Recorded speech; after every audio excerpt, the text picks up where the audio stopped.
Okay, ನಮ್ಮ ಜೊತೆಗೆ ಸಚಿವರು ರಾಮಲಿಂಗಾರೆಡ್ಡಿ ಅವರಿದ್ದಾರೆ. ಸರ್ ನಮಸ್ತೆ. ನಮಸ್ಕಾರಮ್ಮ. ತಿರುಪತಿ ಲಡ್ಡು ವಿವಾದ ಕೇಳಿ ಬರ್ತಿದ್ದ ಹಾಗೆ ರಾಜ್ಯ ಸರ್ಕಾರ ಕೂಡ ಒಂದು ಗುಡ್ ಮೂವ್ ತೆಗೆದುಕೊಂಡಿದೆ ಸರ್. ಅಂದ್ರೆ ಎಲ್ಲ ದೇಗುಲಗಳಲ್ಲೂ ಕೂಡ ಪ್ರಸಾದಕ್ಕೆ ನಂದಿನಿ ತುಪ್ಪ ಬಳಸಬೇಕು ಅಂತ. ಸೊ ಈ ಆದೇಶ ಮಾಡಬೇಕು ಅಂತ ಅನ್ಸಿದ್ ಯಾಕೆ ಸರ್?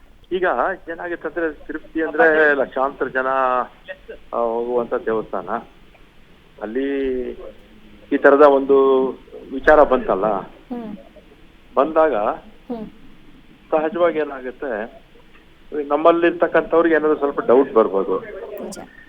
ಅದಕ್ಕೆ ನಮ್ಮಲ್ಲಿ ನಾನು ವೆರಿಫೈ ಮಾಡಿದೆ ನಮ್ಮ ಹಿರಿಯ ಅಧಿಕಾರಿಗಳಿಗೆ, 100ಕ್ಕೆ 99 ಭಾಗ ನಮ್ಮಲ್ಲಿ ನಂದಿನಿ ತುಪ್ಪನೇ ಬಳಸ್ತಾ ಇದ್ದಾರೆ.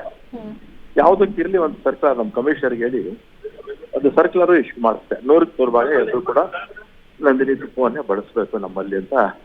ಅದು ಬೀದಿ ದೀಪ ಹಚ್ಚೋಕ್ಕಿರ್ಬೋದು, ಅಥವಾ ನೈವೇದ್ಯಕ್ಕೆ ಇದೆ, ಅಥವಾ ದಾಸೋಹಕ್ಕೆ, ಎಲ್ಲದಕ್ಕೂ ಕೂಡ ಬಳಸಿ ಅಂತ ಒಂದು ಆದೇಶ ಇವತ್ತು ಒಂದು ಹೊರಡಿಸಿದೆ ನಮ್ಮ.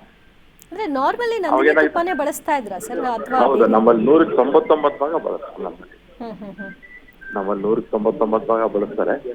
ಜನರಲ್ಲಿ ಒಂದು ಸಂಶಯ ಬರುತ್ತಲ್ಲ, ಅದಕ್ಕೊಂದು ಕ್ಲಾರಿಫಿಕೇಶನ್ ಮಾಡಿದ್ರೆ ಜನಕ್ಕೂ ಕೂಡ ಆ ಸಂಶಯ ಹೋಗ್ಬಿಡುತ್ತೆ. ಅಂದ್ರೆ ಇದರ ಎಫೆಕ್ಟ್ ಏನಾದ್ರೂ ಕಾಣಿಸ್ತಾ ಇವತ್ತಿನ ಪ್ರಸಾದ ವಿತರಣೆಯಲ್ಲಿ, ಜನರ ಭಾವನೆಯಲ್ಲಿ ಆ ರೀತಿಯಾದಂತಹ? ಇಲ್ಲಮ್ಮ, ನಾನು ಯಾವ ಪಬ್ಲಿಕ್ ಹತ್ರನೂ ನಾನು ಯಾರು ದೂರೇನು ಹೇಳಿಲ್ಲ ನಮ್ಮ ರಾಜ್ಯದ ಮಟ್ಟಿಗೆ.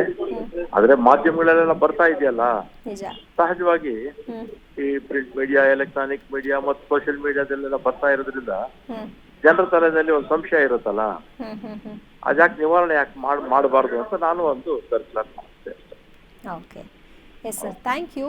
ಪಬ್ಲಿಕ್ ಟಿವಿ ಜೊತೆಗೆ ಮಾತನಾಡೋದಕ್ಕೆ ಮುಜರಾಯಿ ಸಚಿವರಾಗಿರುವಂತಹ ರಾಮಲಿಂಗಾರೆಡ್ಡಿ ಅವರು ಒಂದು ಕ್ಲಾರಿಫಿಕೇಶನ್ ಕೊಡ್ತಾ ಇದ್ರು. ಅಂದ್ರೆ ಜನರಲ್ಲಿ ಆ ಅಳುಕಿರಬಾರ್ದು, ಆ ಭಾವನೆಯಿಂದ ಅವರು ಪ್ರಸಾದವನ್ನ ಸ್ವೀಕಾರ ಮಾಡಬಾರ್ದು. ಆ ಕಾರಣಕ್ಕೆ ನಾವು ಮುಂಜಾಗ್ರತೆಯ ಕ್ರಮವಾಗಿ ಈ ರೀತಿಯ ನಿರ್ಧಾರವನ್ನು ತೆಗೆದುಕೊಂಡಿದ್ದೀವಿ ಅಂತ ತಿಳಿಸಿದ್ದಾರೆ.